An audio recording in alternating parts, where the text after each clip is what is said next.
All right, let's talk about a different kind of intelligence. Because let's be real, the world doesn't always play fair. You can be the most honest person in the room and someone might still betray you. You can be the most skilled and someone less qualified gets the job. That's just reality. But today, we're diving into the mindset that helps you navigate all of that, a kind of strategic intelligence that's born from getting knocked down and getting back up smarter. So here's the game plan. We're going to start with the big picture, the foundational mindset shift from being a reactor to a strategist. Then we'll get into the practical tools, how you communicate, and how you build that inner strength. From there, we'll look at the really subtle art of influence, and we'll wrap up by talking about the ethical compass you need to handle all this power responsibly. Okay, let's jump right in. The core idea here is pretty simple. Most people are playing checkers in life. They make one move, you make one move. It's all reaction. We're here to learn how to play chess, to start thinking 3, 4, 5 moves ahead. So, you gotta ask yourself this. Honestly, are you just reacting to whatever life throws at you? Or are you anticipating, planning, and positioning yourself for what's coming next? See, checkers is reactive. Chess, that's pure strategy. And that little shift in perspective, it changes absolutely everything. This brings us to a concept called dark intelligence. Now, don't let the name spook you. This isn't about being evil or malicious. It's about the kind of street smarts you only get from adversity, from being let down, from failing, from seeing how things really work.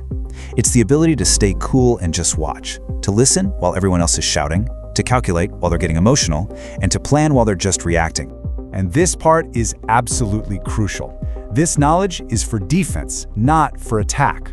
The whole point is to understand the rules of the game so you can protect yourself, not to become some kind of villain who manipulates people. Think of it like building a shield, not a sword.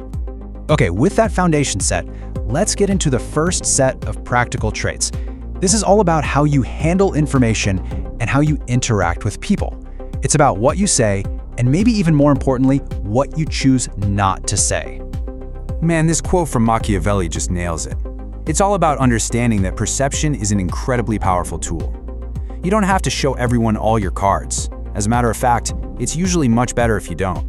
So we're going to break down 3 key traits here. First, calculated opacity, which is just a fancy way of saying you're selective with what you share.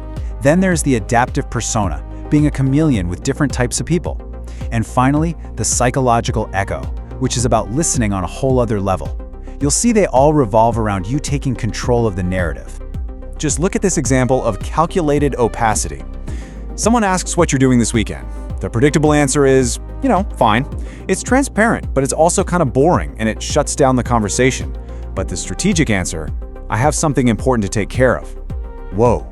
Suddenly there's mystery, there's intrigue. It makes you more interesting. You're not lying, you're just being selective. Your information is currency, so stop giving it away for free.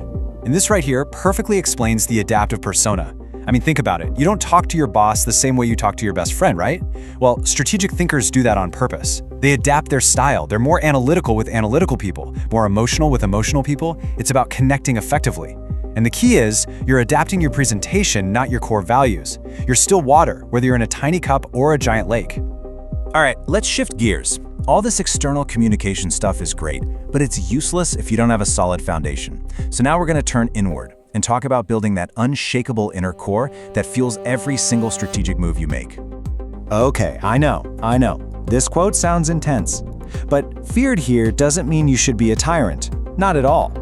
It means it's safer to be respected and not easily pushed around than it is to be liked but easily manipulated. And this all comes down to one thing: detachment. Here's the perfect real-world example. In any negotiation, who has the power? Is it the person who's desperate, who needs this deal to work? Or is it the person who's willing to get up and walk away? It's always the one who is less attached to the outcome. When you're not afraid to lose something, it can't be used as leverage against you. That, right there, is the power of detachment. And this flows right from that idea of detachment. See, when you can detach from your ego, you can become obsessed with the outcome. You stop caring about being right in some pointless argument. You stop caring about looking good. All that matters is the result you're trying to achieve. It's a huge shift from worrying about the process to focusing on what actually works. So, you've got the mindset, you've got the inner strength. Now let's talk about influence. We tend to think that the loudest person in the room is the most powerful. But what if I told you the most potent form of influence is actually silent? It's about shaping what happens without ever having to raise your voice.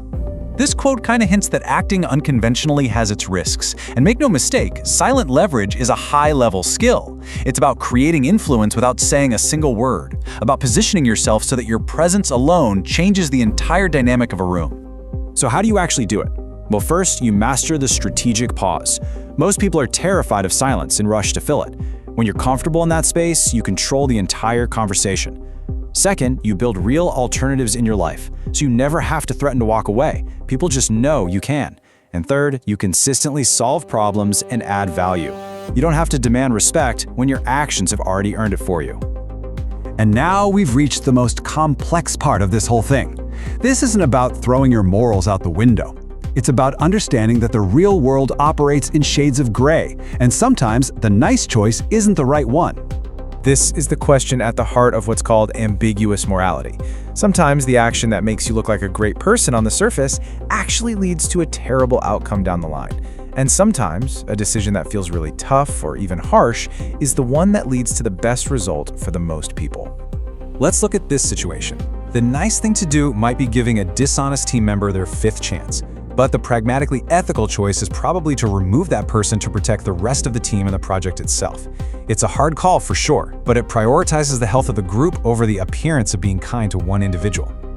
Okay, so we've covered a ton of ground, and it might feel a little overwhelming. But here's the thing, knowledge without action is totally useless. The path to mastering this doesn't start with trying to do all 8 things at once. It starts with just one. So here's your call to action, your challenge. Pick one trait from today that really resonated with you. Was it calculated opacity, detachment, whatever it was? For the next 7 days, I want you to consciously practice just that one thing. That's it. And just observe. Notice what happens when you approach things strategically instead of just reacting on emotion. And that brings us to the end. The real purpose of this knowledge isn't about gaining power over other people. It's about gaining power over yourself and your own life. You've been given the tools. The only question left is, who are you going to choose to become?